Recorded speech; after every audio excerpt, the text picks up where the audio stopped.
Good morning, सुप्रभात, नमस्कार, आदाब दोस्तों। एक बार फिर आपका अपना प्रिय डॉक्टर आदि कश्यप मुंबईचा माणूस आपके लिए लेकर आया आपका मनपसंद प्रोग्राम पॉजिटिव कर्मा। और आज की एक विशेष कहानी है, शनिवार स्पेशल, वीकेंड स्पेशल, जिसका शीर्षक है गरीब की दोस्ती और इसके लेखक हैं अनिल शर्मा। शुरुआत करता हूं इस कहानी को कुछ इस प्रकार। साहब, मैं आपका सामान उठा लूं? साहिल अभी बस से उतरा ही था कि किसी की आवाज सुनकर चौंक गया।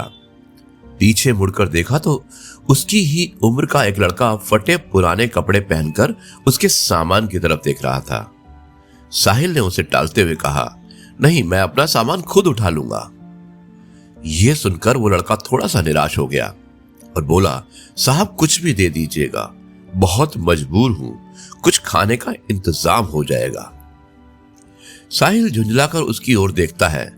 उस लड़के की आंखों में उसे आंसू नजर आते हैं और फिर उसने गौर से देखा तो उसे समझ में आ गया, अरे ये तो उसका बचपन का दोस्त राहुल है। और इस हाल में साहिल ने कहा, पहले मेरे साथ चलो, और वो उसे पास के एक ढाबे पर ले गया। क्या खाओगे?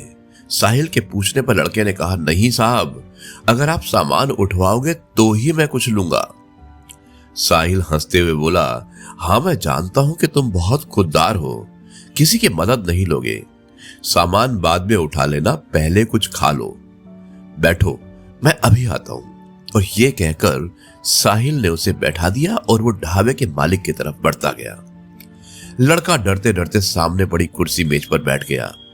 साहिल कुछ देर में आकर उसके सामने वाली कुर्सी पर बैठ जाता है। साहिल उससे पूछता है, तुम इस हाल में कैसे? मेरा मतलब है कि अपने बारे में कुछ बताओ।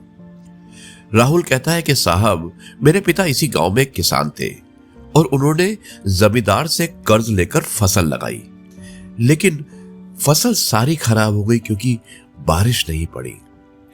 कर्ज का ब्याज बढ़ता गया और जमींदार ने अपनी रिकवरी करने के लिए मेरे घर पर कब्जा कर लिया।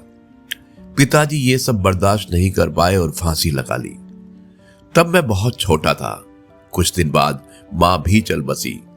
स्कूल जाना तो दूर, गांव में कोई काम ना मिला और भूखा मरने लगा। तब से जो भी काम मिलता है मैं कर लेता हूं। दोपहर को बस के आने पर कोई सवारी सामान उठवा लेती है तो खाने का जुगाड़ हो जाता है। तभी खाना आ गया। खाना देखकर राहुल बोला, साहब ये तो बहुत महंगा होगा, मेरी मजदूरी तो बस 10 रुपये बनती है, ये सब मैं कैसे चुका पाऊंगा? साहिल हंसते हुए बोलता है, अभी मैं आया हूं, वापस भी जाऊंगा, तब मेरा सामान उठा लेना। साहिल उसे जानबूझकर अपनी पहचान नहीं बता रहा था। उसे पता था कि अगर उसने ऐसा कुछ किया तो राहुल उससे मदद नहीं लेगा। राहुल बहुत भूखा था और वो जल्दी जल्दी खाना खाने लगा। इधर साहिल कुछ देर के लिए पुराने दिनों में खो गया। उस समय वो एक ही स्कूल में पढ़ते थे, दोनों साथ खेलते थे और राहुल पढ़ने में बहुत होशियार था। उसमें और साहिल में हमेशा फर्स्ट आने की ओर लगी रहती थी। साहिल के पिता उसी स्कूल में अध्यापक थे। साहिल के पिता का ट्रांसफर हो गया और साहिल स्कूल छोड़कर शहर चला गया। आज वो कॉलेज में पढ़ता है, छुट्टियों में गांव के पुराने दोस्तों से मिलने आया है। वैसे उसके चाचा भी इसी गांव में रहते हैं। साहिल को यह उम्मीद बिल्कुल नहीं थी कि उसका दोस्त उसे इस हालात में मिलेगा। खैर, जो भी हुआ सो हुआ। और उसके बाद राहुल ने जवाब दिया कि साहब क्या करोगे मेरे बारे में जानकर, क्योंकि साहिल ने राहुल से पूछना शुरू किया कि अपने बारे में और बताओ।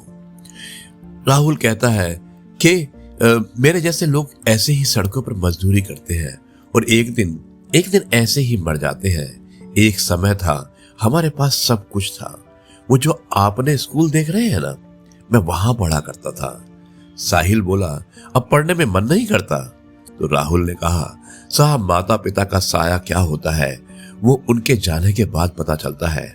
मेरे पिता मुझे सरकारी अफसर बनाना चाहते थे। साहिल उसकी बातें गौर से सुन रहा था। राहुल को एक पल के लिए यह एहसास भी नहीं हुआ कि ये तो उसका बिछड़ा हुआ दोस्त है, क्योंकि साहिल के नयन नक्श से लेकर उसका पहनावा सब कुछ बदल चुका था। राहुल ने पूछा, साहब आप यहाँ किसके घर आए हैं?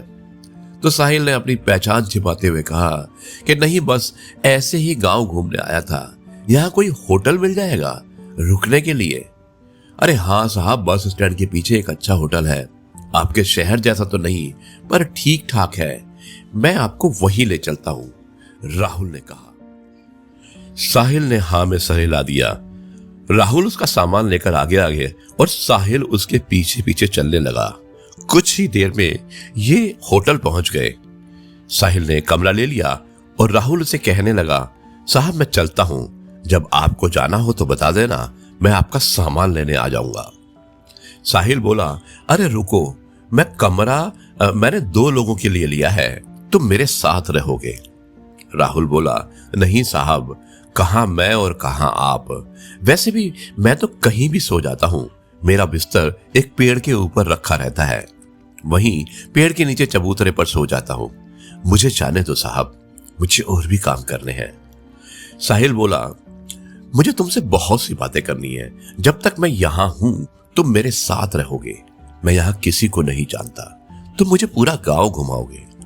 राहुल कुछ नहीं बोला और कमरे में सामान रखने के बाद साहिल राहुल को लेकर एक कपड़े की दुकान पर पहुंचा। उसे नए कपड़े दिलवाए, नए जूते दिलवाए, फिर उसे लेकर होटल आया और उसने राहुल की जरूरत का हर सामान खरीदा और उससे कहा, तुम नहाकर ये कपड़े पहनो, मैं अभी आता हूं। राहुल को कुछ समझ नहीं आ रहा था। उसने नहा धोकर नए कपड़े पहने, अपने आप को शीशे में देख भी रहा था कि तभी साहिल आ गया। राहुल अपने कपड़ों को देखकर रो रहा था। साहिल बोला, क्या हुआ, कपड़े अच्छे नहीं है? राहुल बोला, नहीं साहब, मां की याद आ गई। वो अपने हाथ से सिलकर कपड़े पहनाया करती थी। कल मैं आपको अपना घर दिखाऊंगा जो जमींदार ने हथिया लिया है। साहिल उससे बैठकर बातें करने लगा। कितना कर्ज है तुम्हारा? राहुल ने कहा, साहब सब मिलाकर 50-60 हजार रुपये था, अब तो 80-90 हजार हो गया होगा। काफी देर इधर उधर की बातें करने के बाद दोनों सो गए। सुबह राहुल उसे लेकर गांव घुमाने चला गया। वहां राहुल ने अपना घर दिखाया जो बंद पड़ा था। फिर वो उसे पेड़ के नीचे ले आया जहां कल तक वो सोता था। राहुल बोला, साहब ये पेड़ ही मेरे माँ बाप हैं, मैं यहीं सोता हूं। साहिल ने कहा कि राहुल, मैंने तुमसे झूठ बोला था। मैं गांव में घूमने नहीं आया, सिर्फ तुमसे मिलने आया हूं। यह सुनकर राहुल चौंक गया। साहिल ने बताया, मैं तुम्हारे बचपन का दोस्त साहिल हूं। यह सुनकर राहुल गौर से साहिल के चेहरे को देखने लगा। उसे अब उसमें अपना दोस्त नजर आने लगा। उसकी आंखों से टप टप कर आंसू बह रहे थे। साहब आप? वो कुछ बोलता इससे पहले साहिल ने कहा, साहब नहीं साहिल, तुम्हारा दोस्त। राहुल कुछ बोल ना सका। वो बस एकटक साहिल की तरफ देखे जा रहा था। उसके अंदर का सैलाब अब उमड़ने लगा था। इतने सालों का दर्द उसकी आंखों में बह रहा था। आज उसका कोई अपना उससे मिलने आया है, इस बात पर अभी भी उसे विश्वास नहीं हो रहा था। साहिल ने उसे चुप कराया और फिर उसे लेकर अपने चाचा के घर गया। साहिल के चाचा सब पहले से जानते थे। साहिल ने उनसे सब कुछ बात की। साहिल के चाचा एक संपन्न किसान थे। उन्होंने अपने साथ कुछ और लोगों को लेकर इकट्ठा कर लिया और जमींदार के घर पहुंच गए।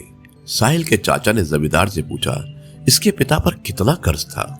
जमींदार ने अकड़कर कहा, कौन चुकाएगा? इसके पास तो फूटी कोड़ी नहीं है, नहीं तो इसका बाप फांसी नहीं झूलता। सब मिलाकर 1 लाख। साहिल ने अपने चाचा को इशारा किया।